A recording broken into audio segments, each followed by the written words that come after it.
Hi, எப்படி இருக்கீங்க? எப்பொழுதுமே நம்ம ஒரு சாப்பிட்ற ஒரு மீல்லையோ இல்லை ஒரு ஈவினிங் டிஃபன்லையோ எப்பொழுதுமே நிறைய டிஷ்ஷஸ் இருந்தாலும், ஒரு கூட்டோ பொரியலோ எது இருந்தாலும் ஒரு வறுவல் எப்பொழுதுமே ஒரு ஸ்பெஷல் இடம் உண்டு. அதனால் இன்றைக்கி நான் மெனுவில் எடுத்துருக்கிறது ஒரு வறுவல், ஒரு ஃப்ரை, அதாவது பேபிகார்ன் எள்ளு வறுவல். ஆனால் என்ன ஒரு ஸ்பெஷல் அப்படின்னா, எள்ளு யூஸ் பண்ணுறோம், ஹெல்தி கூட. பேபிகார்ன் ரொம்ப டேஸ்டியாக இருக்கும். அதே மாதிரி இன்றைக்கி மந்த்ரா கடலெண்ணெயில் இன்றைக்கி அதை ஃப்ரை பண்ணி ஒரு பர்ஃபெக்ட் பஞ்சி டிஷ் டேஸ்ட் எப்படி கொடுக்குறதுன்னு பார்ப்போம். I'm chef Sundar. Welcome to ரெசிபிச்செக்கர்.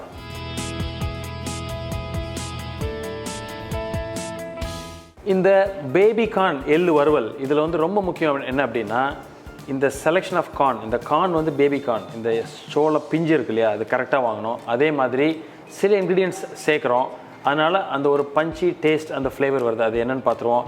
First அந்த கார்னை நம்ம பேபிகார்னை வெட்டி பீசஸ், ஒரு ஈவனாக இருக்கிற பீசஸ் மாதிரி வெட்டி, அதில் என்னெல்லாம் மிக்ஸ் பண்ணி ஒரு மேரினேஷன் மாதிரி பண்ணிவிட்டு அதை டீப் ஃப்ரை பண்ண போகிறதுன்னு பார்ப்போம்.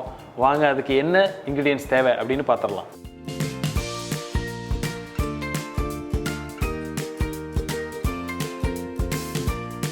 ஸோ இப்போ இந்த பேபிக்கான ஒரு ஈவன் சைஸாக நம்ம வெட்டிக்குவோம். மேபி ஒரு பெருசாக இருந்தால் ஒரு 4 பீஸாக போடலாம், சின்னதாக இருந்தால் ஜஸ்ட் பாதியாக வெட்டி, மெயினாக அந்த எட்ஜ் ஜஸ்ட் சாப் பண்ணிடுங்க. ஸோ நமக்கு ஒரு ஈவனான ஒரு சைஸ் கிடைக்கும். ஸோ இந்த மாதிரி ஈவன் சைஸ் வெட்டுறப்போ என்னென்ன அப்படின்னா, நம்ம டீப் ஃப்ரை பண்ணுறப்போ உங்களுக்கு அந்த எல்லா இடத்துலையும், அதாவது சில இது வெந்தோ வேகாமலோ அந்த ப்ராப்ளம் இருக்கவே இருக்காது. ஸோ இப்போது நம்ம பேபிக்கான ஒரு ஈவன் சைஸாக அழகாக வெட்டி வச்சிட்டோம். இப்போ இதை மேரினேஷன் பண்ணுறதுக்கு முன்னாடி நம்ம ஆயிலை ஹீட் பண்ணிடுவோம். ஸோ அதுக்கு நான் இன்றைக்கி யூஸ் பண்ணுறது மந்த்ரா கடலெண்ணெய். சும்மா ஒரு டீப் ஃப்ரை பண்ணுறதுனால நம்ம கொஞ்சம் ஆயில் கொஞ்சம் சர்ப்ளஸாக இருக்கிறது நல்லது. ஏன்னா இன்றைக்கி கொஞ்சம் நீளமாக இருக்குது நமக்கு பேபிகார்ன்ஸ், அதனால் கொஞ்சம் ஆயில், ஆல்மோஸ்ட் க்ளோஸ் டு ஒரு 1 லிட்டர் ஆயில் எடுத்துக்கிறேன்.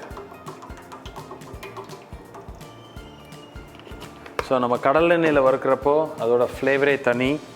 ஸோ இப்போது இந்த ஆயில் நமக்கு ஹீட் ஆகிட்டுருக்கிறப்போ இந்த மேரினேஷனுக்கு என்னென்ன தேவைன்னு பார்த்துருவோம். நான் ஒரு பவுல் எடுத்துகிட்டு அதில் நம்ம வெட்டி வச்சுருக்கிற பேபிகார்ன் பீசஸை போட்டுருவோம்.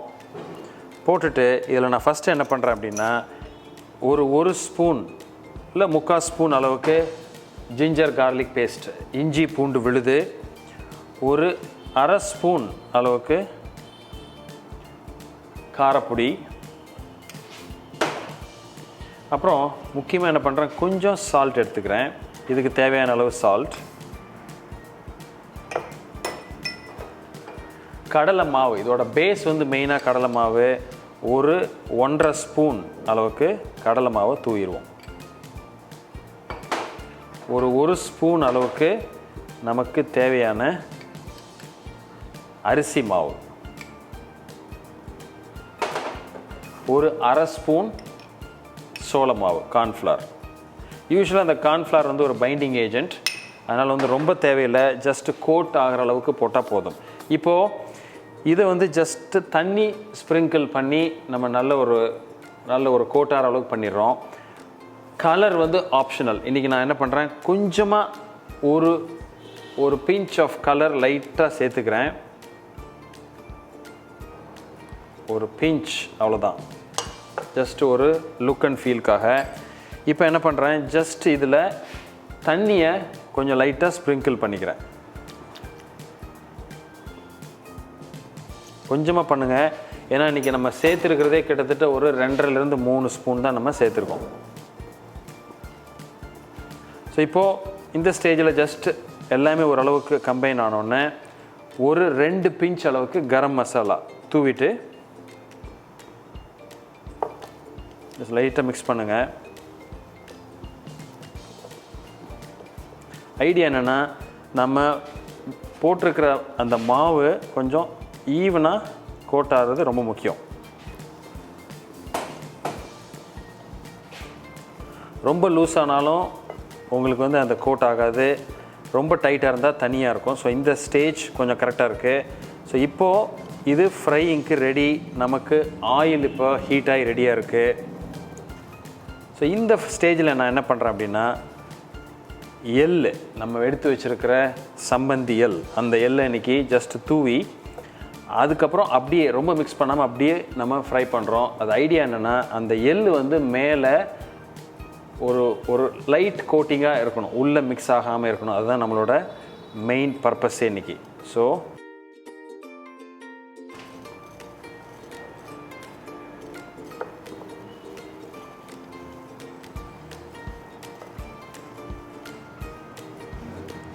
இப்போது பார்த்தீங்கன்னா அந்த எள்ளு வந்து இண்டிவிஜுவலாக இருக்குது, உள்ளே மிக்ஸ் ஆகலை. இதை இப்போ நம்ம அப்படியே டீப் ஃப்ரை பண்ணி எடுத்துடலாம். ஸோ இப்போது அந்த எள்ளு போட்டு அழகாக மேலே ஒரு கோட் ஆயிடுச்சு. இப்போது இதை நம்ம ரெடியாக வச்சுருக்கிற சூடாக இருக்கிற கடல் எண்ணெயில் நம்ம டீப் ஃப்ரை பண்ணிடலாம். தனித்தனியாக போடுங்க.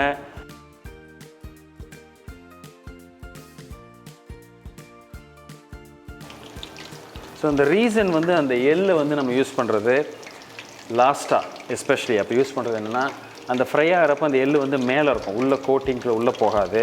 அப்போ அந்த சாப்பிட்றப்ப அந்த மவுத் ஃபீல் வந்து ரொம்ப ரொம்ப டேஸ்டியாக இருக்கும் அது. ஸோ இப்போ பார்த்தீங்கன்னா அந்த வறுவல் அழகாக ஃப்ரை ஆகி ரொம்ப பியூட்டிஃபுல்லாக கலர் எல்லாமே, நம்ம ரொம்ப வந்து கலர்ஸ் ஆட் பண்ணல, ஜஸ்ட் ஒரு ட்ராப் தான் ஆட் பண்ணியிருக்கோம். அதேமாதிரி அந்த பார்த்தீங்கன்னா அந்த கோட் ஆகிறது வந்து ரொம்ப முக்கியம். அந்த எள்ளு அழகாக கோட் ஆகி ஃப்ரை ஆகிருக்கு. ஸோ இப்போது இது குக் ஆயிடுச்சு, ஓரளவு செட்டில் ஆயிடுச்சு.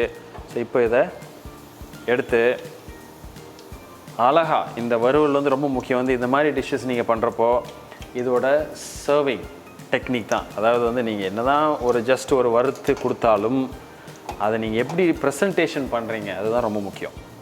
ஏன்னா இதுலேயே நம்ம நிறைய ஸ்பெஷலாக சில இன்க்ரீடியன்ஸ்லாம் ஆட் பண்ணியிருக்கோம். எஸ்பெஷலி நம்ம அந்த கரம் மசாலா அதெல்லாம் வந்து ஒரு ஆப்ஷனல். அது வந்து நீங்கள் என்ன டேஸ்ட் உங்களுக்கு பிடிக்குமோ அது தகுந்த மாதிரி நீங்கள் போட்டுக்கலாம். ஸோ இப்போது இந்த வறுவல் ரெடி. இதை இப்போது அழகாக கார்னிஷ் பண்ணி ப்ரெசன்ட் பண்ணி நம்ம சர்வ் பண்ணலாம். ஸோ இன்றைக்கி ஒரு பர்ஃபெக்டான வறுவல், பேபி கார்ன் எள்ளு வறுவல், ரொம்ப ஒரு பியூரான ஒரு பியூட்டிஃபுல்லான ஒரு கடலெண்ணெய், அதில் மந்த்ரா கடலெண்ணெயில் இன்றைக்கி ஃப்ரை பண்ணியிருக்கோம்.